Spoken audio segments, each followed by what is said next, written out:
Kadama TV tuwulira nnyo abaana batoloka mu biyumba oluusi bafuna ebizibu oluusi tebafuna bizibu oluusi bavaamu ne bafuna emirimu egibasasula ssente nnyingi okusinziira mu nnyumba oluusi ate ne babeera nga babalyaza amanya ssente ne batafunirako wadde ddala n'ekikumi. So ekintu kino abakiraba obulungi gye bali abakyenjoyinga gye bali abakifunyeemu bakifunyeemu ate n'abafunyeemu ebizibu nabo babifunyeemu ebizibu. Ono tujja okufuna akakisa okubeera nga twogera ne Kadaama yennyini eyali akikozeeko. Twagalanga nnyo abantu abaali bayise mu buzibu okuwa bannaabwe amagezi. Kadaama ono agamba yali atolose mu nnyumba era ayagala tubuulira biki ye bye yayitamu era okutoloka mu nnyumba akwogerako ki. Halo nnyabuli Kadaama TV. Kadaama TV kansuubira nti oli bulungi. Kaakati nze kuno okuwooninga kutuusa eri abaana njagala kutuuka eri abali mu kiyumba abasuubira okutoloka oba abaagala okutoloka mu kiyumba kuba nze nali nkitoloseemukko nekivaamu kuba kyali kyaba Egyptians ate baali bali eno Dubai wankimanyi ate nga bo baali bapangisa nga bali mu apartment. Yeah, so that experience njinamuko obumanyiivu. Yeah, I'm not going to say this to encouraging bana kuddukamu. Yeah, because it takes someone who is like, I don't know, okwegamba ng'olina abakuyambako ate nga bagezi nnyo ate nga baluddemu muno bamanyi how it works. Kitegeera bw'oba wakuvaamu oba weetaaga okubeera nga nawe olina ki ku bwongo ate nga ne connection z'olina zili reliable. Okay? Yeah. Whereby nze we nakivaamu kyali kyaba Egyptians nga bapangisa. Egyptians abo nga buli baba bafuluma wabweru banzigaliramu munda oba nfuna nga banzigalira munda n'ebisumuluzo ne babitwala kati nga mbeera munda omwo kati mbuuza gwe wavaamu otya kuba bali ku floor ya waggulu yali yakumeka nno nenvaamu navaamu infact nga mwebali nga bombi mwebali ate nga tebalina mbu oba simanyi balina upstairs because no just apartments nga sooka wano ye bedroom yange then eddako bedroom y'abaana abalenzi bla whatever naye nagira mwebali bonna lunch time n'emmere nagireka ku gas nempuluma ekyumba nenkwata engoye zange nentambula nengenda n'engoye zange ensawo nagiggyayo mu maaso ga mutabani waabwe ngaali awo alaba nentambula nenkola ki nengenda tebamanya bo baali beebase kumbe nze nayiseemu dda nentambula nengenda nenfuna takisi nenva gimanya nenzija e Dubai. Bwe najja e Dubai omuntu eyali yandeeta sajjira ku agent nti oba nzidde ku agent no yali muntu sekinoomu ng'abakozeemu abamanyi nga bandeeta buleesi kwegamba nga siina agent siina nti oba nina office no I was young like just like that kwegamba nga ningonga oba ki I don't know because era n'omuntu eyandeeta yali encouraging anangamba you know what Sophia tojja kusobola evaayo. Okay, so kati bwe yaŋŋamba nti vaayo olw'embeera z'aba Egyptians nga muzimanyi abamu teziba nnungi kuba nze nali nkola nga nzukuka mangu kwegamba nga nzukuka saa 11:12 okutandika okukola emirimu ate nga sifuna budde bw'omulamu bino abakozi abalagi b'omulamu ng'ate nkola bw'omu mu nnyumba teesiriimu nti oba tuli mu babiri nnyo ng'ofuna nti oba ennyina bungi nnyo ogolola nnyo okubafumbira nnyo okukola kyokulongoosa ate oli omukazi nga bannange ng'alimu akagalo kano akagalo ke bakyakagala kukwata wano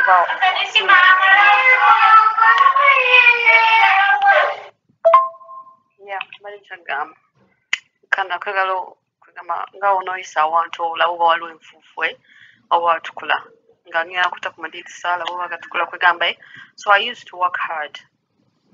Okay, so kakati nenkivaamu nepaka engoye zange nentambula nengenda omukyalo yalimu ebituntu yalina emizezeze nga mufumbo alina n'abaana bakulu myaka 17 16 naye nga mwenzi kati nga alina amasimu gakozesa okwogera ne boyfriend we actually alina akavuka ke yali ayagala nga kato naye nga esimu ze zakozesa ziteekawa mu buliri bwange mu kisenge kyange mu kasenge kange kuba n'akasenge ke nali mbeeramu nga kafunda bane nga nsula bubi takirabanga yamala akira omwana w'omuntu alina ennaku nga nsula bubi akafaliso kensula nga kensulako kwegamba nga ninga oba sula ku kapeti wansi. Thank God I was okay. Nembeerawo nenfuluma nenva mu gundi esimu ze nazireka nzitadde wansi wa gundi kuba yalinga azikweka omusajja alimu ebutaziraba kanange kyenakola nenzikwata bulungi nenzinga mu blouse yange nenziteeka wansi waki omufaliso nentambula neŋŋenda sirina kyenatwala kyabode neca n'ekimu nentambula neŋŋenda nenkwata taxi paka ku Banya Square mu Dubai. Kati bana akatuukamu nti namalawo awo Dubai some good hours paka ono mystery yamaliriza emirimu gye najja we nalindi nansanga immediately we yansanga yalina enamba ya Labour enamba ya Labour nempakubira so yani I placed a complaint. Okay, I'm placing a complaint about those people like nembagamba I've run away from the house, reason being that okitegeera immediately okumala okutoloka mu kiyumba oba olina okubeera ne plan B okitegeera kozi yali afunidde omulimu omulala wabweru nga yali ayagala nkyuse kuba n'embeera gye nayo mbeeramu teyali nnungi kati bwe navuluma wabweru netukubira aba Labour netubagamba placing a complaint against these people nga njagala bampe passport yange cause navayo sina passport wadde ikama like ndagamuntu nga sigirina kati bwe na placing a complaint nembagamba mbadde nsaba banfunye passport yange nga teri mu ban naye ngeri mu cancellation nga bacancelinze naye nga temuli ban cause nkoyo bakolera saagala bakolera cause before nga sinava mu kiyumba ekyo nasooka kuba resignation later ku WhatsApp zaabwe bombi abasajja omusajja n'omukyala nabawa resignation later nebogera nange nebagamba kiki Sofia lwaki biki lwaki oyagala ogenda lwaki mumadenshu ne mbabuulira nebagamba nedda kale tugenda kwongeza ku ssente biki kati kwe kuva mu nju eyo kati when I placing a complaint nebagamba it's okay then kati tubeera nga omusango lwayo tugutaddeyo nga ne baba nabo bagamba musimanyi kubira police cause that whole day esimu nagijjako for that whole day nenjizaako enkeera we nagizaako omukyala kaweereza emessage biki in fact ekiro ekyo nagizaako ekiro ekyo we bankubira omukyala yankubira nanga Sofia oli luddawa kale tugambe bwoli tujje tukunoona okomeyo waka biki nengamba mu mutima munkomawo mumpe emmere oba nensiika nembaleka nembagamba it's okay jendi ndi bulungi temufaayo.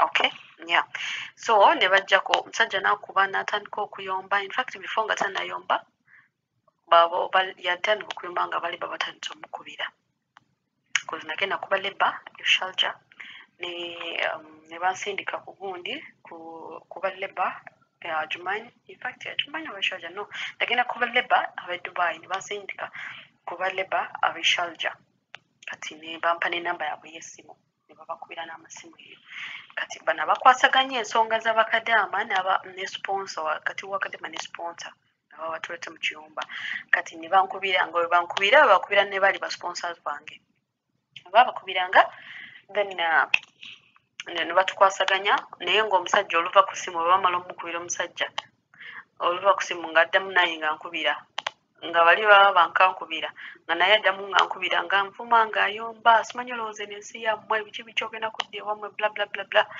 whatever kasasiro yenna nze nga nsirika nga mujjako then omusajja wa Labour nga nkubira nga mugamba nti njagala passport yange bampe passport yange. Okay, kuba mbadde mbakoledde ebbanga eriwera cause nali nkoze emyezi 7 mbakoledde ebbanga eriwera naye this and that nembagamba saagala mu ban ate njagala mu cancellation bulungi n'abakubira n'abagamba ne bamugamba mugambe atucompensating n'akakadde kamu ake Uganda yani 1000 dirhams nembagamba owaayo banadamu n'akubira nangamba bagambe bagalo ba compensating with 1000 dirhams. I was like, it's okay, I have the 1000, where can I find them to give it to them? Katato wayadamu bakubira nabagamba it's okay zirina agenda zibasasula ate ne bagamba nedda titwagala dde waawe bali baloza sina sente ne bagamba nedda titwagala dde waawe kati owali banddamu nakubira naŋŋamba baganye bagambye oddeeyo ewammwe musasule ticket mwembi waliteeka ekitundu nabo baliteeka ekitundu odde ewammwe. I was like it's okay too okitegeera ne mbagamba tewali buzibu oba kudde waffe nziri ewaffe for as long as I'm at peace. Kati ne omusajja era n'addamu nakubira n'avuma n'ayomba bingi nnyo nensirika. Okay, nensirika ne tutuuka ku kisaawe ne bagula tiketi. Bwe baagula tiketi nenva ne tugula tiketi ne tugatta. Baali baagala kunzijako ssente ze nalina zonna. Nabagamba sirina ssente zonna nazikozesezza ezo ssente ze nnina. Kasa namanya nti 5 baleeta 5 baleeta 5 ze nabawa zokka. Ne batandika okunzigyamu obusente ewe nali nina obutonotono nga baagala butwale. Ne bagamba sirina ssente leeta mu bbaaga yo. Ne bagamba no, this is my bag, it's not yours. Sanchiwawa. Kati ne baagala banzijjeko ebintu ebyo. Omukyala bwe beeyangulira byonna, mwana ngoye, mwana jewelry, koswali twagendako ewaabwe ewaabwe Misiri, Egypt, nga twagendayoko. Taata w'omukyala n'ampa ssente, alina pounds ze yampa. Nengulayo ne yani souvenirs ebijjukizo bye Egypt nga bwebimanyi. So omukyala n'abinzijjako byonna, waliwo ne necklace gye baali bangulira naye za ku ssente zange.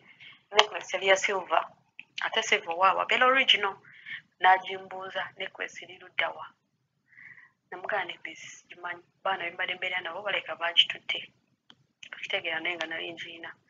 Kati n'akwata ebintu bye engoye zonna zonna ze yali yagula n'azinzijjako.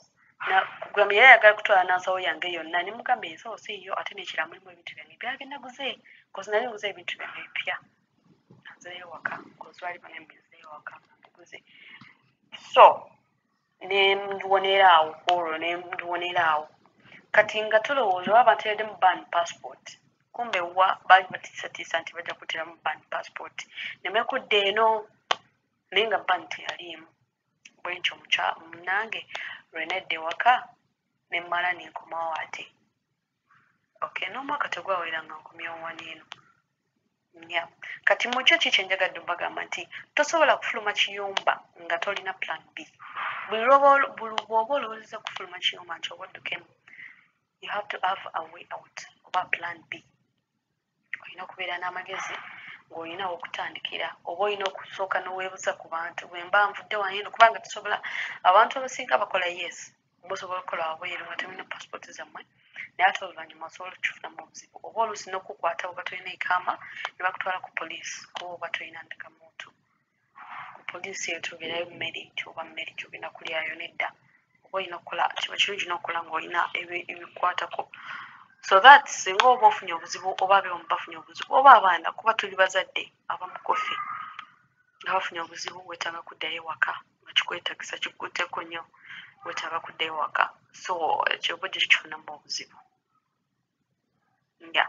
But though okwongera ku ekyo I have a friend actually seen a friend ono ye yampangudde mama wange muto ye yampangudde namugiddeko n'enkofiira kuba ye yaplaninga ku kintu ky'okutoloka mu kiyumba kitegeera be yalina bamugamba olina okukivaamu ng'olina ndagamuntu olina ne passport yo. Mazima ddala kiyumba yatolokayo ng'alina ndagamuntu ng'alina ne passport ng'ekisigadde just cancellinga. Ne bwenjogerera n'omulimu yatandise nadde okukola. Yeah, there are some people nga balina katonda waabwe okitegeera sijja gamba nti nga balina katonda waabwe kuba ffenna tulina buli omu alina katonda we kate katonda ali omu naye there are those times nga kwegamba nga kisa kya Mukama kyekikuyisizaawo nga kibadde kisa kye okitegeera because she went out like gently smartly with everything. Nga ne bw'omusanga tolina kyosobola kugamba nti oba yatolose mu kiyumba because she had everything ebyabadde bimwongerako ng'abirina. How smart she was. Ate nga ne plan B, she had the plan B whereby nti nga just cancellation yabulako yokka. Just cancelling kuba baba beetaaga cancellation. So let's be careful about okutoloka mu kiyumba. Tosobola kutoloka mu kiyumba nga tolina connections mala nga tomaze kumanya ogenda kutandikira wa, it's better okutoloka mu kiyumba ng'olina plan B.